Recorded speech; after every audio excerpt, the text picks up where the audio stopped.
Hello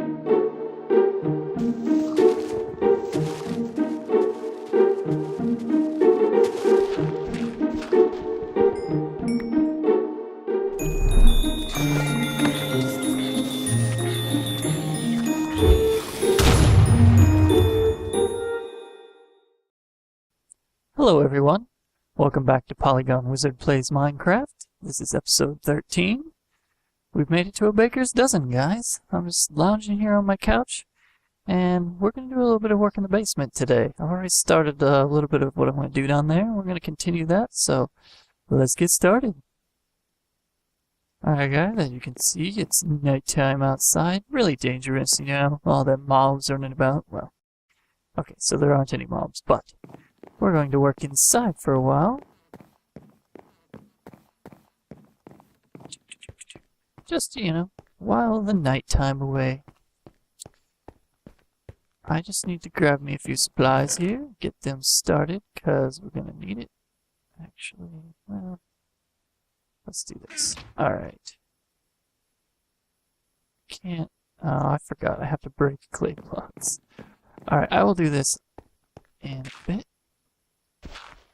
Yep. Hey, what happened to the clay? Alright, anyway guys, we're going to go downstairs a bit. This is what I've done so far. I need more brick because I've run out, but this, as you can see, is kind of the start of what I'm going to do down here. We've got kind of a nice tiled ceiling, brick for the floors, a nice stone brick runner with the spruce wood planks for the walls. So, as you can see, I've stopped about this far. The reason I'm doing this is because right here is the stairs. So, I figure we'll just continue that look without having to cover anything up. But, I don't have much in the way of supplies. I ran out of brick. I still have clay, but they're all in blocks. So, I did pick them up. That's good. So, actually, while I'm talking here for a bit, let's just set up a bunch of these clay blocks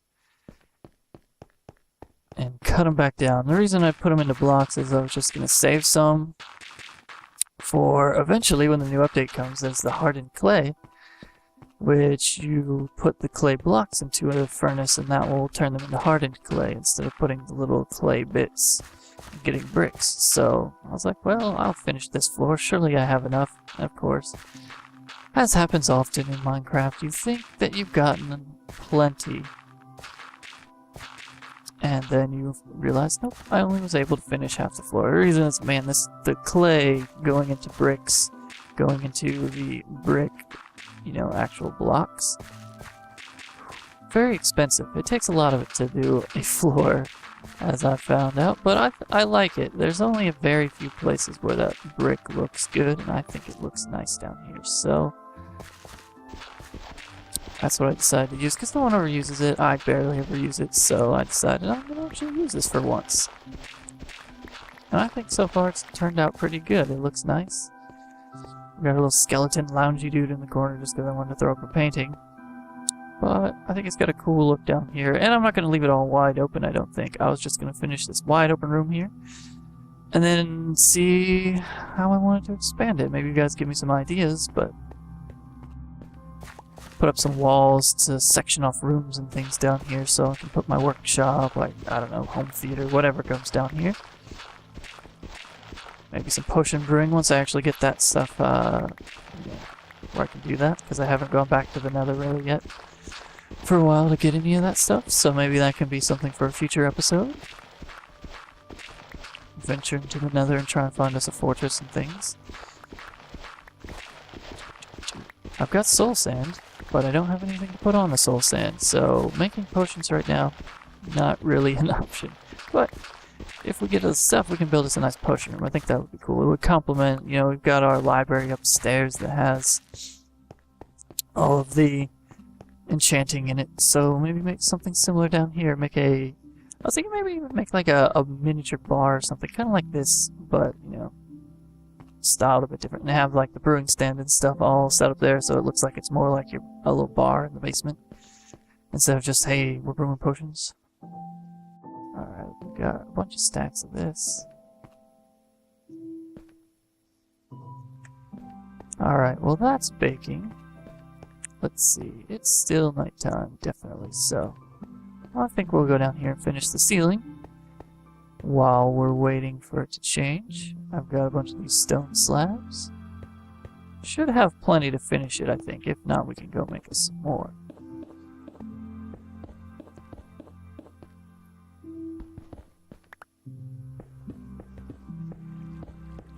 So, as I told you guys last time, I've been really busy working all the time, and that has not changed. I still have the freelance project I've been working on. It takes forever to do anything when you only get, a couple hours a day, 2 or 3 hours a day to work on it. And it's a fairly big project. It's a 3D modeling project is a lot of it, and then some sort of scene setup. It's for stills, it's not for animation. So it's a lot of making all these 3D meshes that will then be used to be rendered out later, which I'm not doing the rendering myself. I'm just doing kind of the setup work. It's with a studio I used to work at in the past. Some of the people there, I keep in contact with them, and they had a project they needed help with. And all the sort of the setup part of it, so that's what I've been doing, but it's kind of for illustrations for some children's books is basically what I'm working on, and there are several books and several pages in each book, and each illustration has several things in it. Some of them are more simpler than others, and they've been quicker to finish, but it's a lot of making 3D meshes and then setting them up. A few of them I have to rig them up so I can pose them, because they're characters, but I've gotten a bit of help with that as well. But then once I get them, I have to actually pose them in the scene, because it's kind of boring just having some stupid mesh standing there that's not actually doing anything, What kid's going to want to look at the pictures in a book if it's just got, a cute bunny sitting there with its arms sticking straight out to the side in the kind of cliche mesh T pose? So, you gotta make them actually doing something. So I've been doing all that as well. I'm getting on the downhill side of this thing, but there's still quite a bit to do. I've kind of finished a couple of the books, and then I've got a couple more. Let's see, where am I doing? I need stone. Well, we'll see if a stack does it. If not, we can come back. Whoops. It always takes more than you think it will. Down the stairs. It's already making it look nicer down here.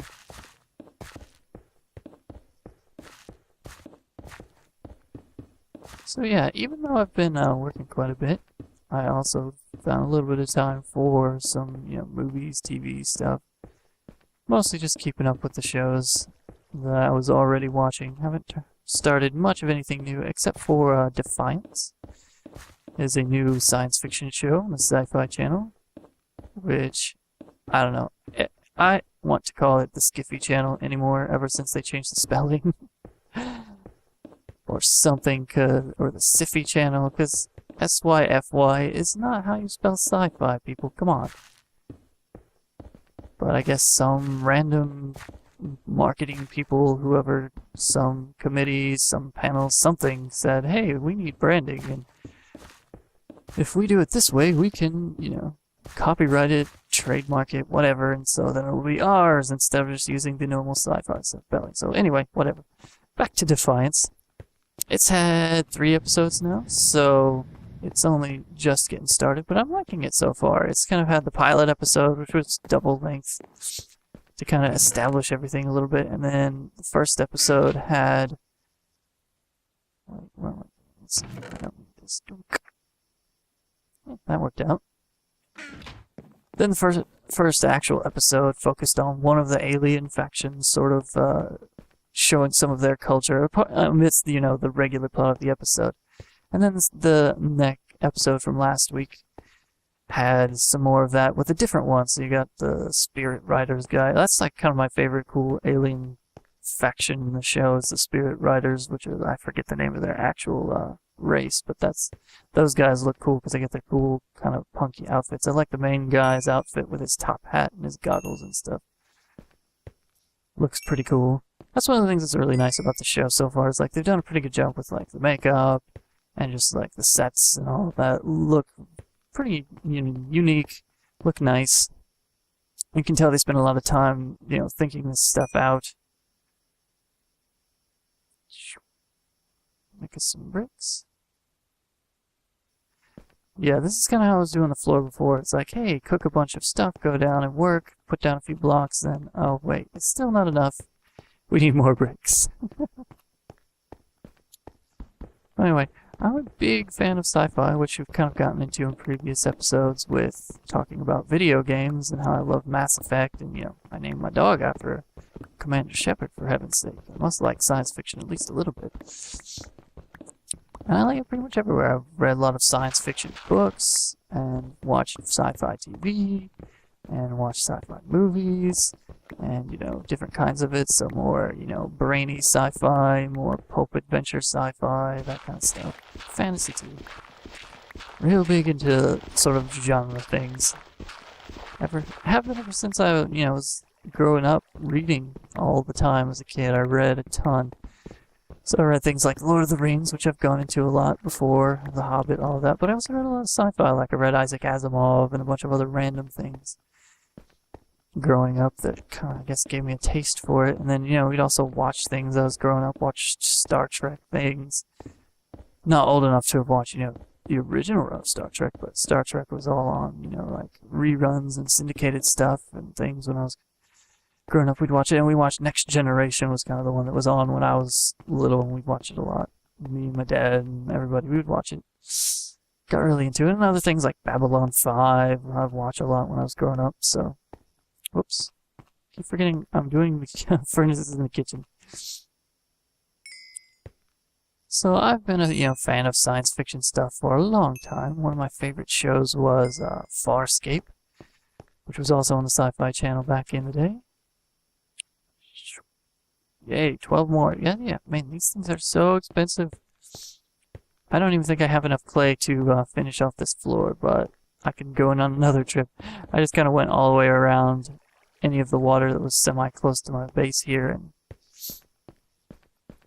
got it all up as much as I could. I got a ton of it, several stacks, and I already used a bunch for the floor, and I've used all this that you've seen now.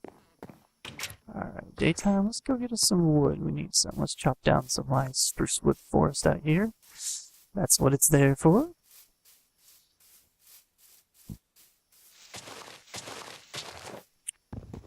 Yeah, I had to get rid of my diamond axe because it was almost dead. It was an efficiency 3.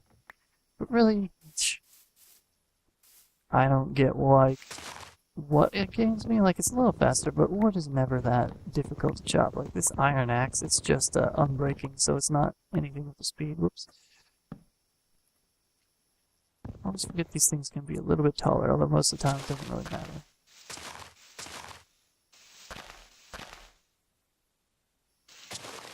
Give me that. There we go. So yeah, anyway, science fiction. Big appetite for it. Like some more books I like are Ender's Game. I read that and a bunch of the sequels, like Speaker for the Dead and the Ender's Shadow spin-off series when he did that. Yeah, we need to make this grave not so gloomy. Let's cut off some trees. Oh, this is a tall one too. Yep. Man, I'm not paying attention to this very well. Ooh, double tall.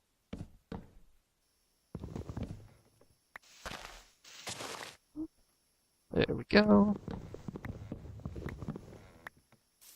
I don't know, I really like science fiction for many reasons. One, you get all the cool, like, sci-fi gadgets and techno-babble and lasers and all that, but there's also, like, more cerebral sci-fi stuff that gives you more of, like, you know, cool ideas and things, which is a lot of, like, Isaac Asimov's stories have both, you know. You have the iRobot style stories that are kind of into the adventure and a little bit into, like, just what makes you human, what doesn't, you know, all of that is kind of explored with the robots. And he has, like, the Foundation series that he did, which I need to reread that. It's very, very complex, and it's all about, like, stuff on a universal level and things, you know, starting here and then, you know, centuries going by and millennia going by and all this crazy stuff.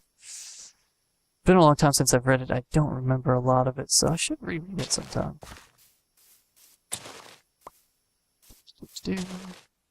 So yeah, if you're only coming to like iRobot, for example, through the movie with Will Smith, then you're not getting a lot of it. I mean, it goes into some of the stuff in there, but it's kind of a very simple adaptation of it. Which, don't get me wrong, it's still fun. I enjoy that movie. Partly because Will Smith, you know, he's just fun in just about anything he does. Because it's Will Smith. If you like the guy, anything he does, you're going to get that, you know, the Will Smith attitude. You know what you're in for.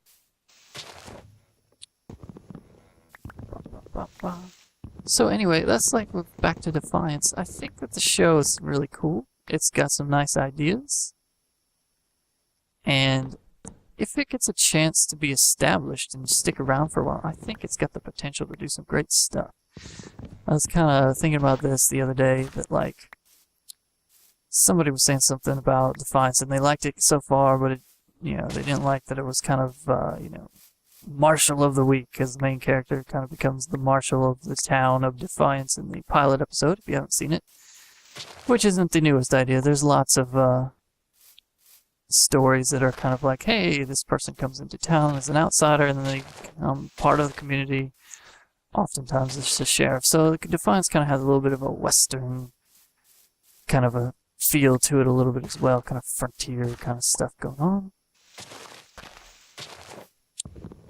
Which, you know, that's another thing with sci-fi. You can blend it with other kind of genres a bit. And mix and match. So there's stuff that does that before, like Cowboy Bebop or Firefly / Serenity has kind of got that sci-fi Western combo to it that you know, it works pretty well. Even like sort of Star Wars has kind of a bit of Western tropes in it, and it works well. I think it'll work well with Defiance. It kind of gives it a nice setting, I guess is the best way to put it. Oh, jump.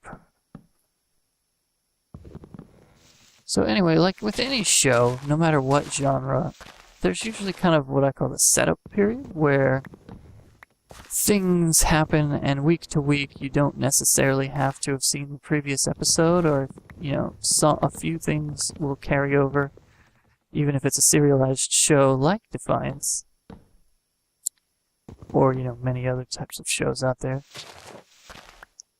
You get some things that carry over plot-wise, but a lot of it is just establishing the setting, the characters, the rules of the universe, and, you know, this sci-fi case, you always have these crazy rules, or the aliens, and like, hey, this is where we come from, this is what happened to the Earth, this is why we're all here. You have to set all that stuff up, and you usually do that in Monster of the Week episodes, or, you know, Dilemma of the Week episode, where something happens and then you have to solve it, but in between all of the running around trying to solve who murdered who or what's going on, you know, solve the problem, you take time to establish all the other rules of the universe and things. So that's what Defiance has done with those. They have the main plot lines of the episode, but then you have these extra scenes and offshoots, like, or just, you know, character dialogue within scenes. It's like sort of establishing, this is who these people are, this is how they act, we're setting all the ground rules. And that's what any show has, like first, you know, few episodes to a whole first season or anything, until they find their feet and decide what they kind of want to do with the show. It kind of is more that way. And then once you've established things, nope, it came down, alright. Then once you've established all those things, it goes on to being a lot more serialized, where it's, you know, if you miss an episode, you're really missing something. But they do that for a few reasons. One, I think they want to set things up so that they don't do it too quickly, so they can, you know, make sure everybody gets on board and knows what is going on here without being confused. So you want to keep earlier episodes a little bit more simple and easy to follow. And also with those kind of episodes, if people miss them and then they feel like they're missing out, they'll just stop and not watch anymore. Or, you know, they'll wait till it comes out on DVD or whatever, and you don't want to do that. On a new show, you want to build an audience, and so if everybody's not watching because... I really don't need all these saplings. If everyone's not watching because they're confused and things move too quickly, and it's suddenly like, hey, we don't know who these characters are, and we're rushing here and there, and we have to keep up with every single episode and we can't miss anything, then your audience is going to be a lot more restricted. Now, a few shows still do that. But for the most part, a show is going to want to establish itself first before it starts playing with the formula. And that also allows you to, play around a little bit to figure out what you want to do. So you can try a few things, and if it doesn't work, it's not, that huge of a deal. You're not super set in stone yet. But it lets you set up running gags, it lets you set up running character traits, it lets you, build the identity of the show, which then later you can play on that. So if you have some formula set up that has always been a certain way, then you can start playing on people's expectations and do things a little bit more complex. And then once you've established all the characters, you can do a lot more things with them. It's kind of like, movies and doing origin stories first. So you got, first Spider-Man movie or the Iron Man movie or any of these superhero movies that come out. The first one is like kind of, this is how the character came to be. And then later in the next movie, or later on in a TV show's case, then we're like, okay, we know who this character is. We're going to start throwing stuff at them and see how they react to it. And so that's when stories and motivations and all of that stuff becomes a lot more complicated, and you can do a lot more things with the overall sort of plot lines of a show, and you can get more into sort of overall themes and stuff like that. That's where Defiance is heading right now. It's kind of establishing everything, and I think, it's supposed to be just a half season. Whoops. To start with. And hopefully it'll do well enough. They've been promoting the crap out of the show with, between the game and the show, that I think that there's plenty of exposure for it. So hopefully, man, just 23. Hopefully it will catch on and they'll get to do more seasons of it, because I really think that the groundwork that they've set up is very interesting, and they could do a lot of cool things with it in the future. Just because, the kind of apocalyptic Western setting itself can be pretty interesting. And then also just the differences in the culture of the alien races and stuff that they've set up is very interesting. Start with this. And it has a lot of potential for exploring different ideas and things, which is what sci-fi is the best at. Because of the crazy settings and things, you can get away with a lot more than what you can in sort of regular genres, like just a cop show or whatever. Any kind of other genre, other than maybe horror or even sort of fantasy to a point. Like any kind of that genre, as it's kind of been reduced, there we go, that's the word I've been, reduced down to, sort of in being referred to as genre shows. Like every show's a genre show, there's just a different, genre, so... Anyway, they are good as, like, amidst all of the crazy aliens, or crazy elves, and hobbits, and dwarves, goblins, all that kind of crazy creature stuff, whatever, you have the room to play around a bit with ideas on, what makes us human, how we treat people, like any number of things that you can sort of tackle and be, you can get a little bit more weird with it, or tackle things that are a little more controversial because of the kind of setting you're putting it in and couching it within those things. It makes it a little more palatable for people to digest. I guess that's an okay description of it, but it's one thing to talk about something within a sci-fi setting that is not our own world versus doing something that's just a straight-up drama about it that is set in the real world. You can oftentimes get away with more than you could without it, so that's also another reason why I like sci-fi, fantasy, even horror things. I forgot I already had a stack. Is because of that. You can explore cool ideas and things. Sometimes you don't. You don't need to. With pulp sci-fi or adventures, you're just in it for the fun and like look at all these creatures, which is okay. You don't have to tackle crazy ideas all the time. Same with anything that's set in the real world, You'd never have comedies if you're trying to be serious all the time. do. I like to do that so I remember where I have the torches. Not that it matters a whole lot. I'll probably be changing around anyway later once we get more actual walls in here. But might as well just put them where they were because they were working well. Oops. I'll get that in a second. I think this basement is starting to look a little more civilized. Like somebody built it instead of it just being a dirty hole in the ground like from last episode.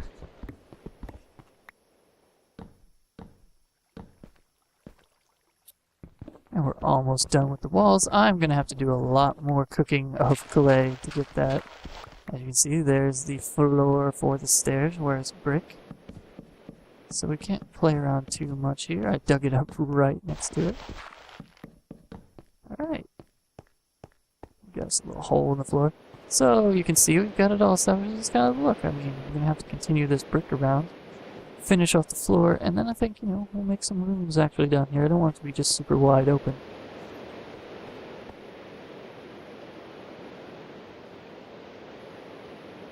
And I don't know why I did that other than just I compulsively organize my inventory sometimes.